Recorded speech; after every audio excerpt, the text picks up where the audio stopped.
Okay. So, hello, Elizabeth, and welcome to One Meditation and Dialogue, where we have started this new project where we take time to have a dialogue with our teachers that come to the monthly sessions to get to know you better, to give you a space to share with us. And I have to say that um, I know you a little bit, but during this research and getting ready for this dialogue with you, I've learned a few very interesting about you, Mm. a bit about your past, and that you wrote a book. You've been involved with um, giving classes, courses at Harvard University. You've been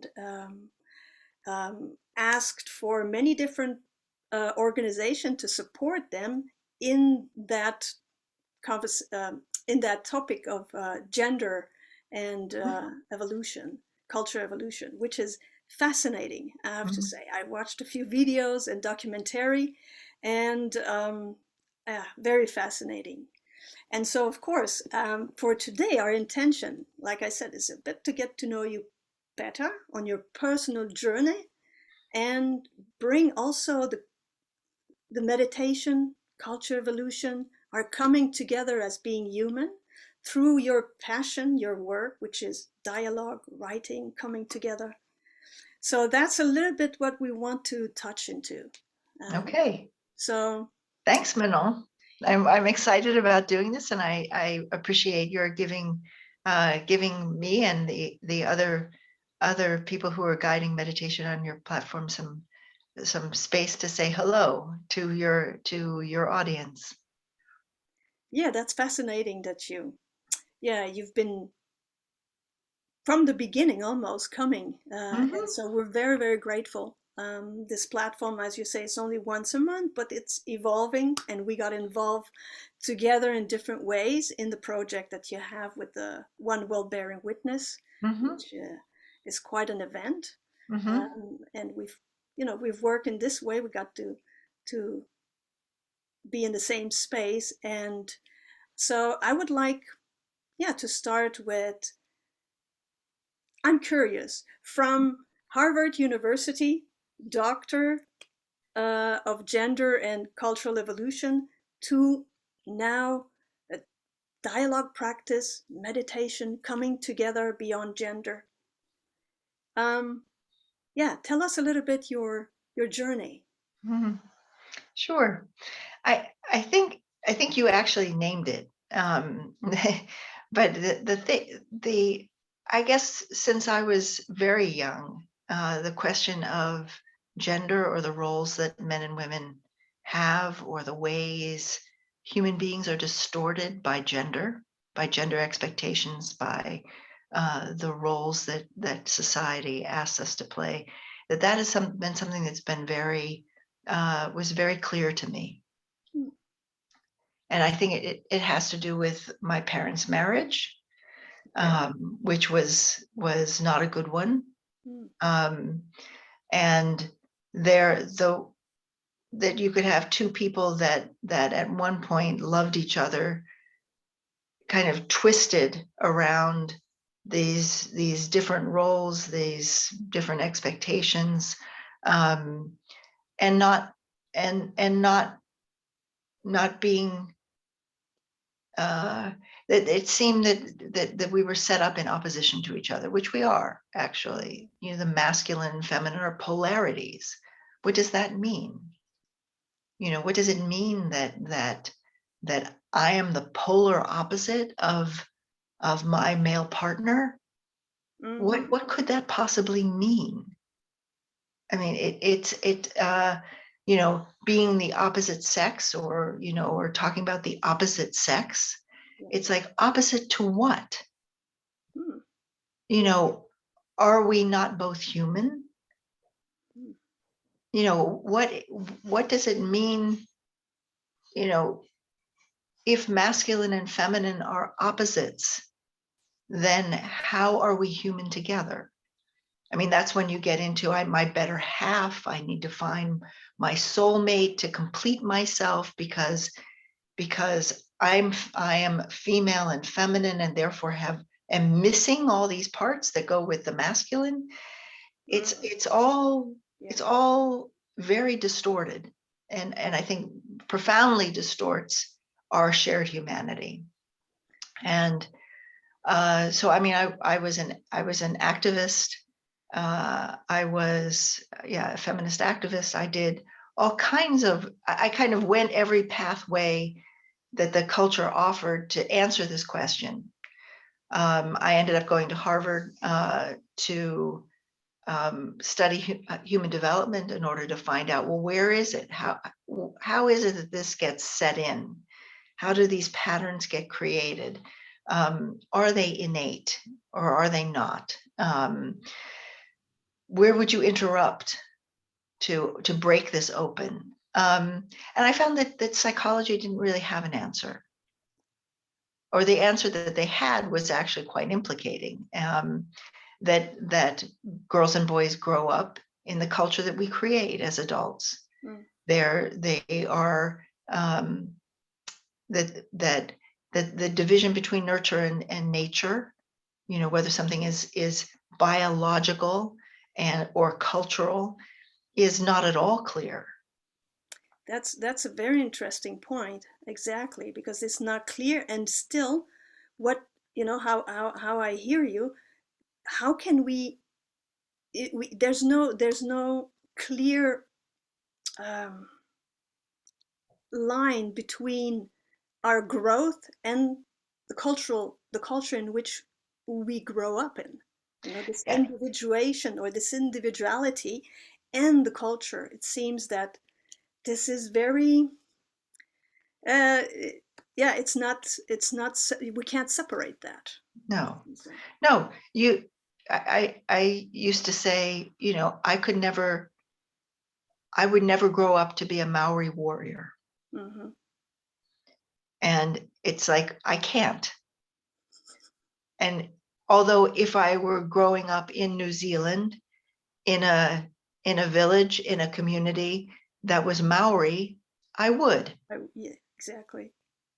So it's like, well, you know, and there's also, I mean, it's also quite, it's quite mysterious. It's like, why is it that I grew up questioning this, Hmm. and someone like my sister is very conventional? Hmm. You know, it's like, okay, this is how to be. This is Hmm. what, you know, I'm a mom. You know, Yeah. this is my identity. Why is it that some of us question our identities and others don't? We don't know the answer to that, and psychology doesn't, developmental psychology or psychology at all doesn't really have an answer to that. Mm. And that's part of what drove, I kept going deeper. You Okay. know, there, as an activist, I realized at some point we could change all the laws and make that, it's like total equality, whatever that would be, or everyone having the same opportunity. But if we don't change something at a deeper level, Hmm. the patterns will just replicate. In fact, if you look at the Scandinavian countries, at Norway, where they have some of the most strong gender equality Hmm. policies Yeah. and so forth in place, women tend not to the a vast or a large number of women only work part-time in order to take care of their kids. Hmm.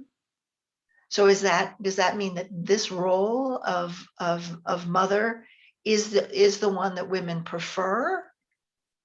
Yeah. You know, is that who we really are, or is there something even deeper that's going on? Yeah. So I went from like, okay, how do we change the structures of society, to, well, what about the structures of our psyche? And then I was like, no, there's something even more foundational that needs to be changed, that needs to be engaged with Mm. in order to create a different ground from which our humanity can spring. And that is consciousness. Mhm. And So would uh, you say that from yeah, this discovery, wanting to go deeper, yeah, this longing, I could say, well, I will name it a longing. Like you say, psychology didn't answer that. The system, the educational system couldn't answer that. So the next step was, yeah, discovering where can I go from there to answer my question. right. And that brought you, from what I understand, to this spiritual path or questioning Yeah. in that sense. Yes, definitely. Excuse me. It's Um, and at the same time, there was another thread in my life, and that was that I had a very powerful spiritual experience when I was 17. mm, That I didn't know what it was. I didn't know. No one in my family. I mean, I was raised Catholic. hmm No one in my family knew of anything like that. It just was. It happened. I knew it was the most important experience in my life. Can There you was tell me something that more happened. about that experience?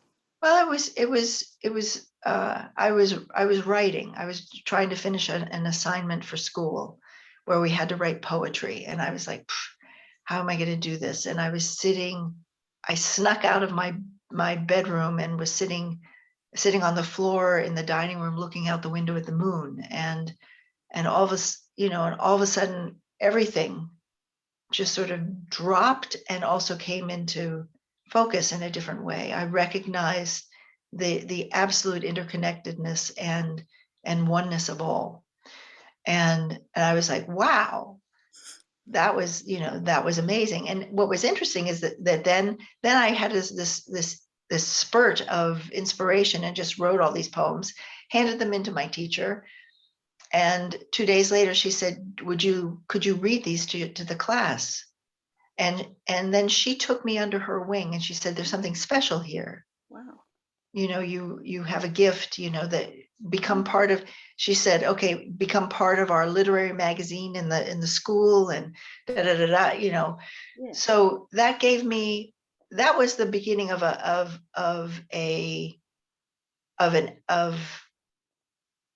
a pathway towards writing, towards expression, but also recognizing that there was something beyond the mind. Mm, yeah.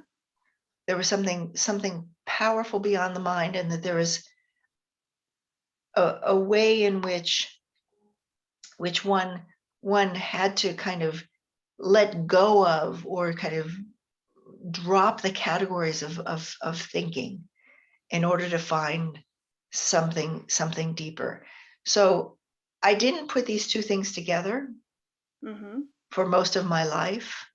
Um, but I think that the my confidence in that there has to be something deeper probably comes from that experience, mm, because it was like I saw that. That's something that I recognize. yeah. Yeah. And how did you continue the journey to find your way to meditation? And yeah.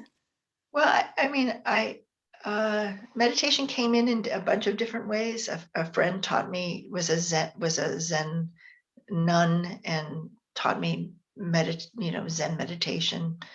But actually, it was that I met Andrew Cohen in his community, because hmm through a friend.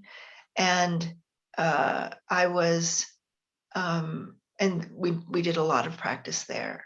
And it was I became interested in him and his work, because he said that he was interested in taking a group of women to enlightenment together. I didn't know what that meant, really. What is enlightenment? I was not interested in becoming enlightened. I never was. Yeah. But that he wanted to take a group of women into some different fundamental relationship to life that I understood, and to do it together. Yeah. And that was very powerful to me. Which And also I believe that happened, right? yeah, You had a very powerful experience as a women's circle, and as yes, well, I think the men. Yeah. yes. And what was that exactly? That's Well, that. that was the recognition that who we are springs from the same source. Mm, You know, that it's a fundamental position of non-separation. It's a recognition that there is a ground. There's the ground of being, of course, which is what we touch into in meditation, which we open to in meditation, but that actually in life can be a living intelligence between us. And that was a very, very powerful mm, experience and a very important experience. yeah. Of course, it made one feel fantastic, but that's not the important thing. Mm, The important thing was that it cut through the kinds of mental and emotional divisions that we create between each other. And it provided a different ground for relationship between women, yeah, and therefore relationship between women and men. that's beautiful. And um, I resonate and relate so much to what you're saying. And as soon the question that comes, or the yeah, the question I would say, would culture, we are all embedded in a culture, and we cannot separate ourselves from that. And as much as I have a longing to awaken or to do my part in evolution, to help human being become more conscious and awake, how do we marry those two? I mean, in that specific experience, for example, everybody was, let's say, had the same intention. We're all walking towards uh, yeah, a same intention.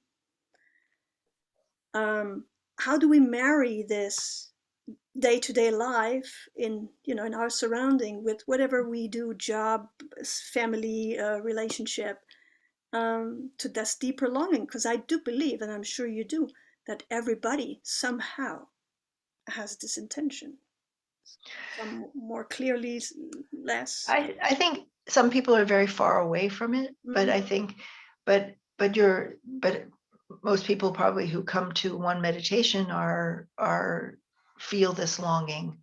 And what is that longing for? You Mm-hmm. know, what is that longing about? And that longing is, I would say, is generally about separation.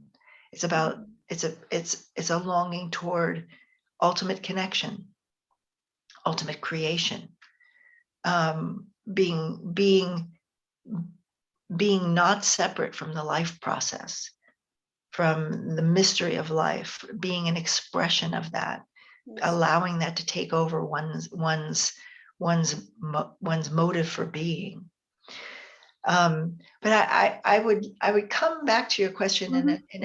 in a different way. I think that um, I would say that we will never change culture as individuals.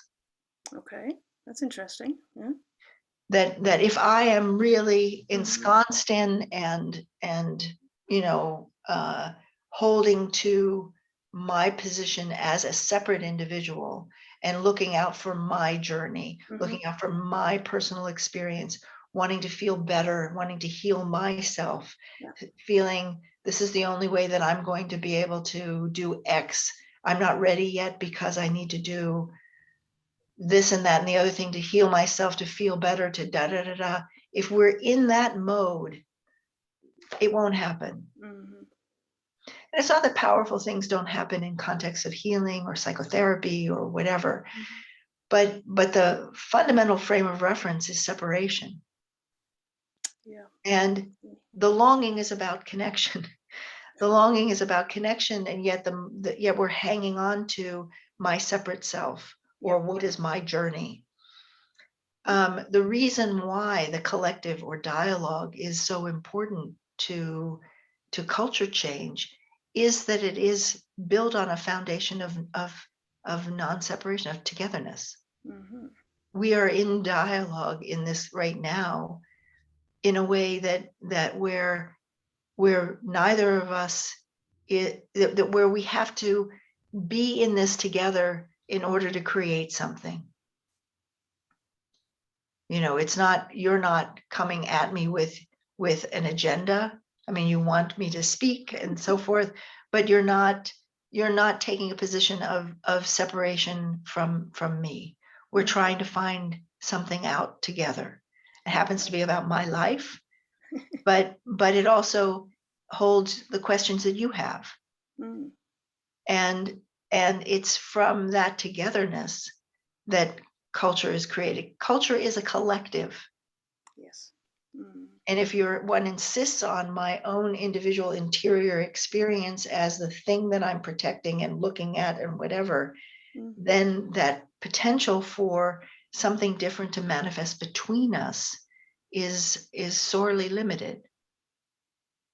Mm. Correct. There's something that comes to mind, and I remember listening to Don Beck and the evolution of culture, um, and I think what's his name? I can't remember. Anyway, there's a philosopher that said, Ken Wilber, sorry. Um, he says humanity is about at teenager level, so to speak, and we are going into adulthood as human. And it's quite a big leap, right, Mhm. to make. And it sounds to me like this separation, this me separation, is that level of, when we're a teenager, we're looking, where do I belong, where do I fit in, who am I, and so on and so forth. And I don't know your thoughts about that, but this is something that always, when I heard him the first time, I thought, wow, this is huge, Mhm. but it resonates somehow. Mhm. You see, in general culture, like it's all about me, and Mhm. yet we need to make the leap into a connection that is so unknown. We have Mhm. to free ourselves from that. Mhm. Um, Yeah, yeah. and that will take more individuation. I mean, what you're talking about is the process of individuation. Mm-hmm. And beginning, there are beginning more primitive stages of it, like this is my identity, or I remember a friend's daughter at I think 12 or 13 was like, no, I don't eat potatoes because that's who I am, Mm-hmm. It's like, I'm sure by now she's in her 30s that she's, Yeah. it's like potatoes are not the defining aspect of who she is. Yeah. But there are very superficial ways of marking identity, and there are deeper ones of creating identity. But the process that we're talking about is the process of individuation. Mm-hmm. How do I become a self-responsible person? How do I become someone who is able to reflect on my motives, Mm-hmm. who is able to live according to standards that I create for myself and are not just given to me by, teachers and authorities in the culture? I mean, this is part of what is, I think, irritating people about COVID. It's like, are we children Mm-hmm. who need to be told what to do, or are we adults who can, with valid information, be able to make our own decisions? Or is it too complicated, and some fiat has to come down and say, okay, everybody, you're going to do this? Yeah. Um, because we as adults we inhabit this range. Mm-hmm. It's a developmental range that occurs for most of us uh in with a certain kind of education. It we go through this kind of more external identity to a deeper internal individuation. Mm-hmm. And also across adults you see this range. um, but that individuation is essential for us to regain Mm-hmm. this recognition of our being not separate, to Mm-hmm. be able to cognize Yeah. what happens in meditation, not not meaning to think while we're meditating, Yeah. but to recognize that in the opening of consciousness, that this field of openness, this space of openness is not my own, but actually it is something that we share. To realize that as in one's experience, and recognize the significance of what it means cognitively, Mm-hmm. is a higher level of individuation than the one that is purely self-focused. Yes. So Yeah. what I'm referring to is not about going back to some kind of group mind or some kind of group think, or being part of a, we all do the same thing, Yeah. Like being in the hockey team, football Yeah, team, or right. We're one here. Mhm. But we're all just, we're not individuals. Yes. Um, that that that that what I'm speaking about is something that calls for our capacity to be able to be aware of more subtle dimensions of our being, of Mm. our of who we are. Part of what comes online with individuation is being aware of one's emotional states. Mm. I'm sure you've met adults, probably maybe in other generations, or young people Yeah. who are not aware of their feelings. And that's often what psychotherapy does. Get in touch with, what is this, like, feeling? Mhm. I'm angry. And it's like, okay, that's it. Connect with it, that become conscious of it, then you can be responsible for it. Mm. It's like this whole process of interior development, of psychological development, is incredibly important. And then what I'm suggesting is a next step is to be able to choose where one places one's focus. Am I going to stay focused in my own internal process, or am I going to be able to hold that Mm. within the subtlety of the field of connection that lives between us?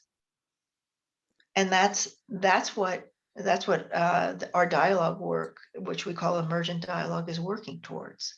And the meditation practice ends up being a very powerful exercise and learning space to be able to set aside the Mm. demands of the mind, or that voice in your head that says, I don't know, I mean, does she like me? Or yeah, everything that person does just irritates me, or whatever it is that it is going on, about self-doubt, about projection onto others, or whatever, that we can just put that aside and actually make decisions and creatively engage from a different part of ourselves. Mm. I And think this is a very important point where you say we have to engage, and I think that there's a sense that this dialogue practice that you're bringing is a first step towards engagement. You are actively relating then to someone. yeah, Um, how do we, or how can we marry this with our living environment? You have those practice circles and dialogue exercise and everything. How do you see on in the maybe on a bigger picture or level how we can create and continue to create these kind of practices around us with others? I don't know if my question makes sense, but I hear two things in it, Renaud. yeah. I hear, one, how do I bring this to my life? Or how does this change my life? Or how do I work as a change agent from Yeah, this perspective. exactly. And the other is, how does culture change? Yes, definitely. Okay. Thank you. Uh, and I think that when you are grounded in something different and are able to uh, hold this openness in different contexts, there is a ripple effect. People change. I mean, Mm, I hear from people who are practicing or learning to practice emergent dialogue all the time. It's like I make this shift. I've gone into my workplace where their meetings are like people are all, chewing on each other, and I come in this different place, and then things start to change, and I don't know why. mm, And it's because we are connected. yeah. It's not like I'm feeling connected. It's that we are connected.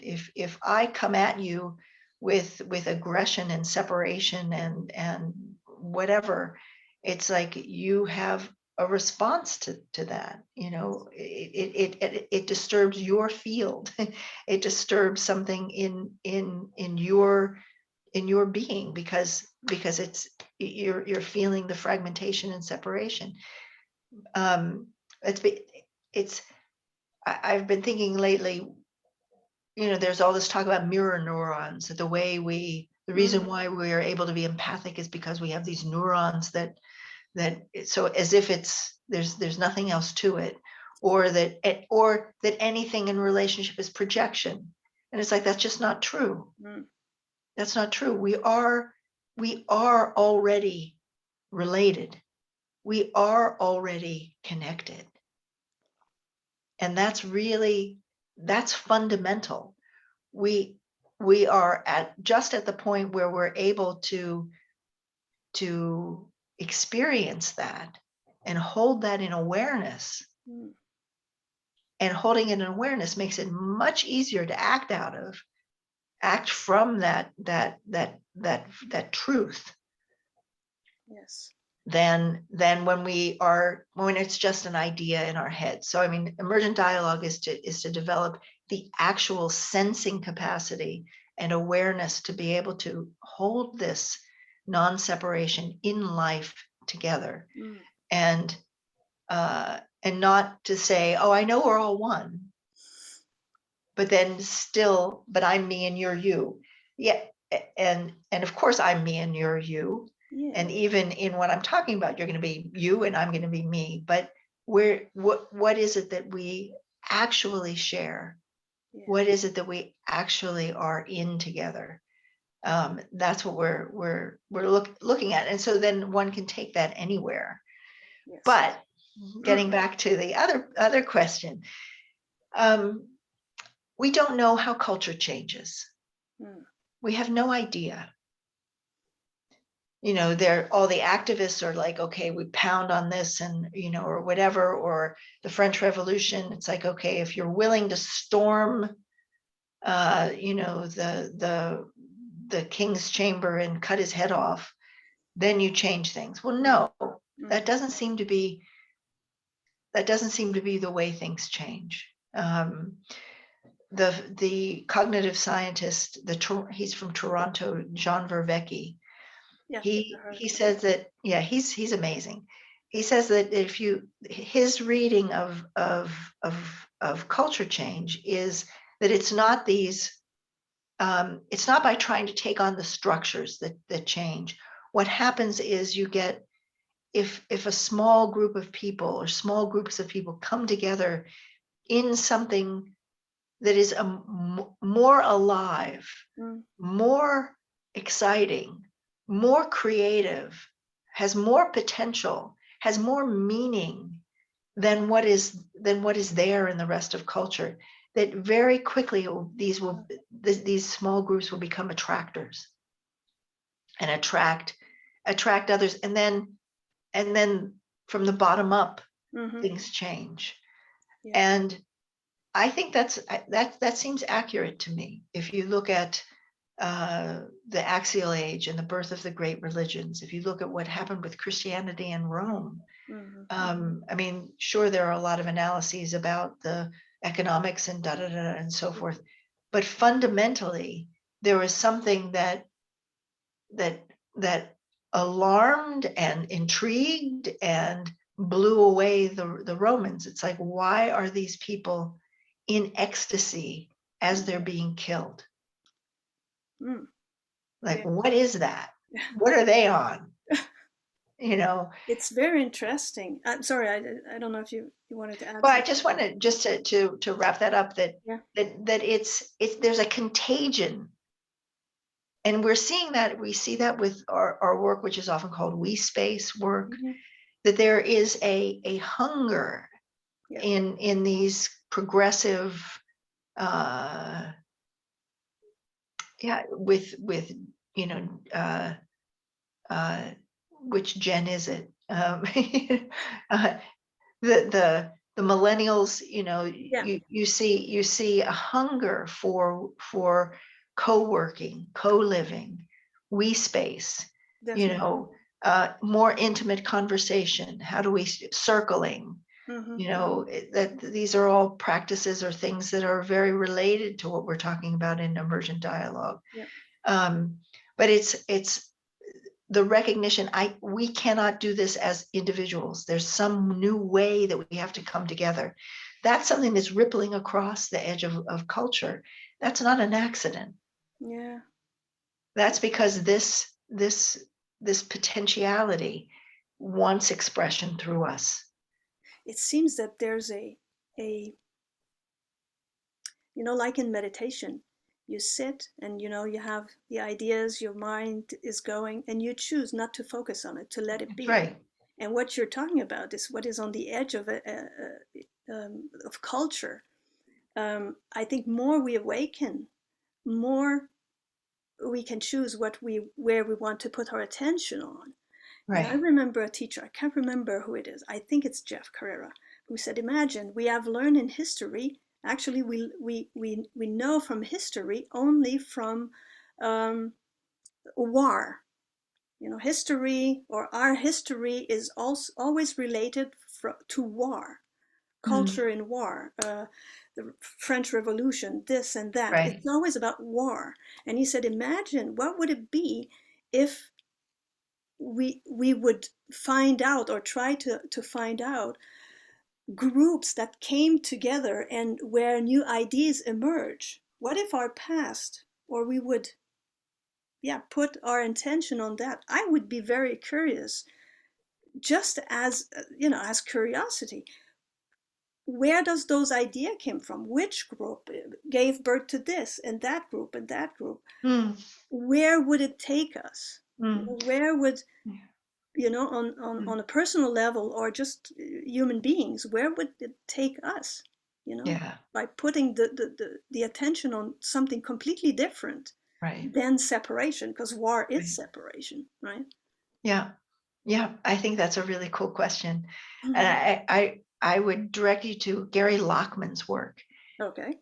Gary Lockman has written all these amazing books about these small groups of people who had huge impact. Yeah.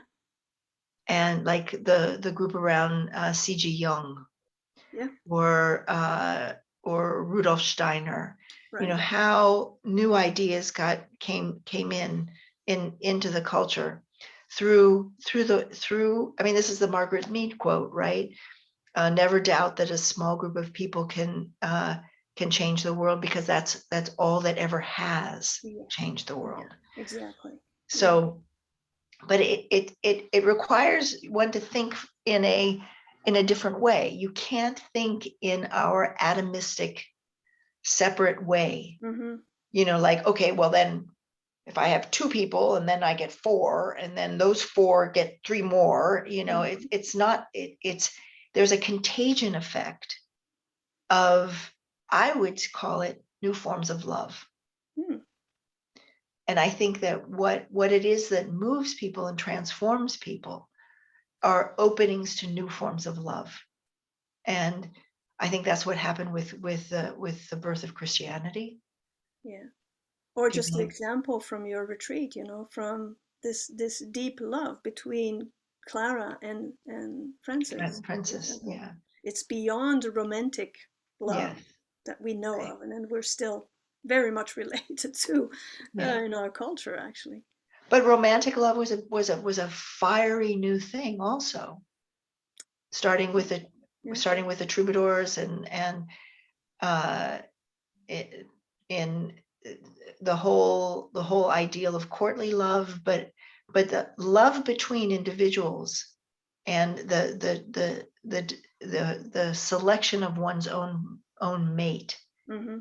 That was a huge revolution. Marriage for love was a revolution. Yeah, that's true.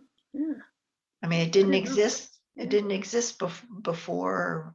When is it? The really in the 18th century. 18th, 17th century, That's somewhere so around there. young. Oh, oh, I You didn't know know, Mar- I mean, there are ancient love poems and so forth, but the distinction between love and lust that. Hmm. is very unclear in much of yeah, in much of early literature. The longing for some woman. It usually is. It's Right. a man writing about his Right. longing for some woman. Right. That is, it's not clear what does that mean. I mean, this was also something that I was skeptical of as a teenager. Watching these movies that from my parents' generation, where in a hour and 15-minute movie, they meet. It's like they fall in love, and it's like, why? Why? You don't even know him. He's going to turn out to be to hit you. You don't even know this guy. Sorry, my voice is starting to get raspy. um but it's like, what, or that film like Water for Chocolate. People were like, oh my, Mm, yeah. so romantic. And it's like, it's crazy. They're all nuts. It's like, I saw you across a room, and now I'm willing to like burn the entire Mm, world down yeah. just because I want to consummate my Mm, sexual desire for you. Is that love? What is yeah. that? Yeah. But anyway, Yeah. um I guess that it seems that it's also part of this individuation, yes, to get, yes, I yeah. think that's a really good point, Manon. Yeah. Yeah, Yeah. the individuation, the desiring, another person, being in a relationship with that person, coming to know them, deciding to be Right. with them for the rest of your life. That was a revolution. Yeah. That was a revolution. And how do So you, sorry, how do you see this individuation process to come, to come to an end, so to speak, to be able to make the next step for us human I being? think because if you look at what's going on with men and women in our culture. Hmm. I mean, there's a war going on. Yeah. And look at what's going on with gender. Yeah. It's like young people are going like, I don't know if I want to be either of these things. Hmm. I Hmm. don't know that either one seems to be a good bargain. This is like really Yeah. not good. And that impulse, I think, is a smart is an intelligence of something Uh-huh. else. Yeah. And I think that's why I think this, when you realize that realize when you realize that this this field of non-separation is a field of love, Mm. and that it is, you don't have to be somebody Yeah. to have it. It's your birthright. Yeah. It's actually the ground of who we are. It's the ground of creation. It's the ground of life, is love. And this is here, Mm. and it's here for you, and you are part of it, and together we can make a world from this. That is more attractive than Mm. some romantic fling Yes. Yeah. This that is I do so for important. myself. I mean, I hope that every young people can hear that. I mean, we all go through, this adolescence period where, yeah, it's not an easy time, and you have to find yourself. But it would, I also hope and wish that this awakening, this, what you're talking about, this, yeah, love, that can change, yeah, the path for us humans, from an adolescence to adulthood in a much softer, more inclusive, more, yeah, yeah, gentle and loving, actually, Mm, for all the yeah. young people. Well, and then going back to what I said originally Yeah. about learning about psychology, that kids grow up in the world that we create. If we can create, uh, uh, in German they call it biotopes. Mm-hmm. If we can Mm-hmm. create small environments that are experiments in new ways of living and make this available to young people, and also it's uh, I said it has a contagion effect, and it's also we speak about consciousness as being non-local. Mm-hmm. Then there are all Mm-hmm. those interesting physics experiments that show that you turn it's the electron spins this way and you flip it, and then the one over there spins that. It's like Yeah, yeah, woo! yeah. Wow, these are all freaky things, but Good. Yeah. it does seem to work. Mm-hmm. That that I mean, it's so remarkable to me how many millennials are tuned into this. Wow. They're tuned into it. They um and yet they are also going to have to go through an individuation process Mm-hmm. in order to actually be in it as fully as an adult. But what happens if the world the world of adults holds this Yeah. space open? Then you can move through. This is my hope. Mm-hmm. Mm-hmm. I don't know. Yeah. But then one can move through that individuation, and I'm me, and I've Yeah. got, I'm myself, and I'm whatever. That separate individuation, you can move through that quicker because Mm-hmm. it's porous Yes. to the field of love and the field of connection. So you never are individuating in that kind of broken or fragmented way Yeah. that we have now. So actually, we should we should have meditation in every school, actually, Yes. and yeah, to learn to sit in that ground and get to know, yeah, there is something bigger, actually. Yeah. And that's fantastic. It's amazing uh, to pass time together. Yeah. Thank you, Manal. Um, I maybe if you want to say a few words about your upcoming classes or the vigil, or please take a Well, moment. Yeah, uh, well, lots of things are in motion and lots of yeah. things are changing. Okay. um, right now, and we have a German magazine, a quarterly magazine called Evolve. Um, we do we except for COVID, we are trying to do conferences every other year and the magazine is about the relationship between consciousness and culture. What is it that if we shift consciousness could change in culture, in economics, Mm-hmm. in uh, uh, in terms of the environment, we look at all different current issues and the roots of them. um, and and then we have One World in Dialogue, which has been our international work, which includes One World Bearing Witness, which you mentioned, which will be this year, December 4th and 5th. And we'll have an amazing group of spiritual teachers, all focused on the creative capacity of Earth Mm. and leading us in ritual, in meditation, in prayer, to acknowledge the extraordinary regenerative capacity, creative capacity of Earth and all of us Earth creatures. Exactly. Yeah. Mm. But we're planning to bring together all of our work, and into one new website that will be called Evolve World. Oh, wow. I heard a little bit about this. It sounds Yeah. fantastic. Yeah. Yeah, and we're Very going good. to provide English translations, or a lot of the interviews that we do for the magazine are done in English and then translated into German. We're going to make the Oh, English available. oh, that would be fantastic. Yeah, and all our teaching is sort of divided up into German and English in different places, and we're going to bring that all together. And we will probably be offering, we're going to be offering a new emergent dialogue course, probably starting at the end of October, beginning of November.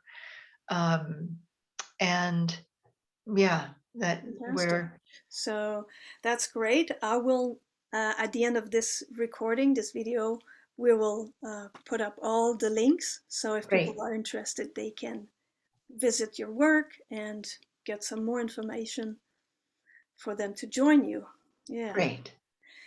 Again, thank you very much for You're very this welcome. time. It was great to talk to you. Thank you. Yeah, take care.